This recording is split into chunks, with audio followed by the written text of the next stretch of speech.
Well, I don't, Headland Park is by no means the size of the complex of McCrory's Chair and the Botanic Garden and the Domain. Still, it can have some of the characters of all three. It does have an advantage of having a tremendous amount of water's edge. And the most dramatic part next to the urban natural comparison would be the comparison to the landforms and the land activities and the water's edge itself. So we will be able to exploit that edge in ways that I think are even more dramatic than the Botanic Garden, but still fall into the general, what people here would think of as the landscape vocabulary of Sydney.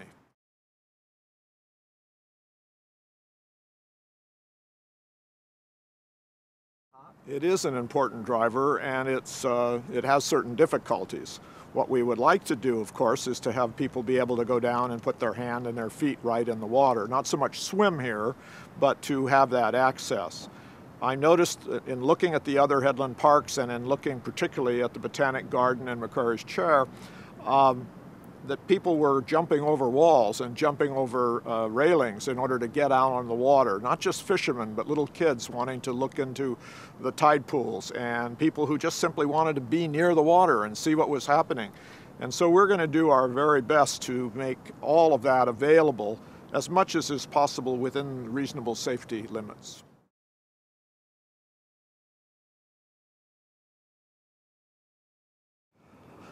Well, sustainability in landscape isn't so much about whether you can keep the form. Of course, we can make the form and we can keep the form, and we'll do everything we can to reduce the amount of maintenance. But sustainability has much more to do with how you use the water that falls on the site, and how you use the water which is in part used on the site.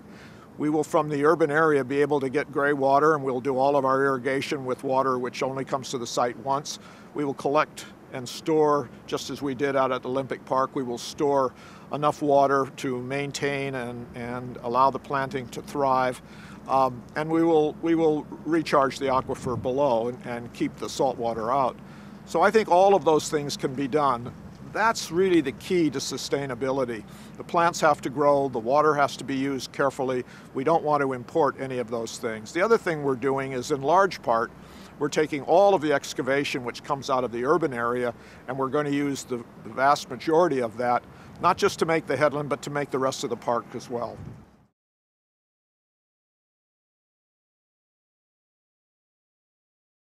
It's a function of memory. You know what the Taj Mahal is, you know what the Eiffel Tower is, you know what the Washington Mall looks like, you know those things. And of course in Sydney you know what the Domain is, you know what the Botanic Garden is. So it's to make something unique enough and useful enough so that people will remember.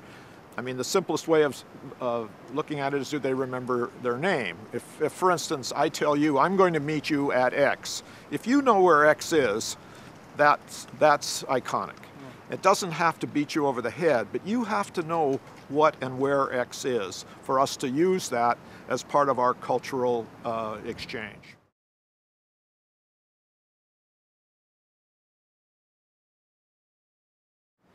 Yeah, I will consider that we have failed if we don't succeed in that.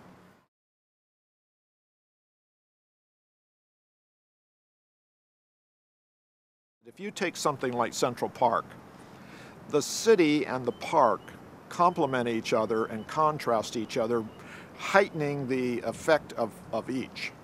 And if you put Central Park out in Iowa somewhere, with everything that was in it, it would be nice, but it wouldn't be as strong as it is in the city where you have millions of people accessing it. My view is parks are very much essentially a part of cities.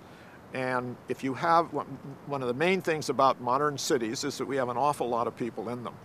And they are the ones who use parks, they are the ones who love parks, and they are the ones who make the parks institutionalized and turn them into pieces of their own culture and places that they use for every conceivable thing. It doesn't have to be fancy uses. It could be anything from New Year's Eve, but it could also be a a game you're playing, a rugby game. It could be just pushing your baby carriage. An awful lot of social meaning comes from the interchanges that take place in public open space. And that is where people carry out their lives. And so it's extremely important. We think, for instance, because you can rent a high-rise building, or because you can build a city hall and people go down there to pay their fines or whatever it is. You don't have those kind of specific exchanges in parks. But that doesn't mean that exchanges you have in parks are unimportant. Just take, for instance, the case of one person. One person coming out of an office, coming out of an apartment, going out by themselves and finding a little peace and quiet in nature. Take two people who a couple. They walk out and they talk to each other. That's an important exchange. Taking your kids out for a picnic or taking the baby out in a baby carriage. That's an important thing to do. As important as many other things in life. And the parks and the plazas become the place that those things take place. Now they also serve for places of celebration, and that's really exciting too. But these small things have to be kept in mind. If you don't have that kind of thing in a city, your life isn't nearly as full, and it's not as nice a city.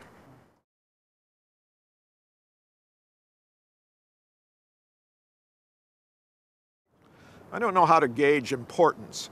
I think it's unique, and I think there will be a tremendous amount of attention given to it.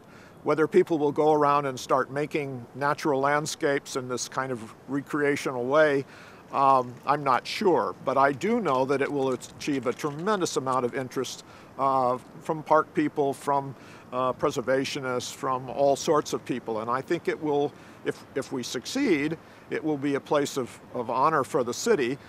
We're not building an opera house here, but at the same time, we're not building a baseball field either.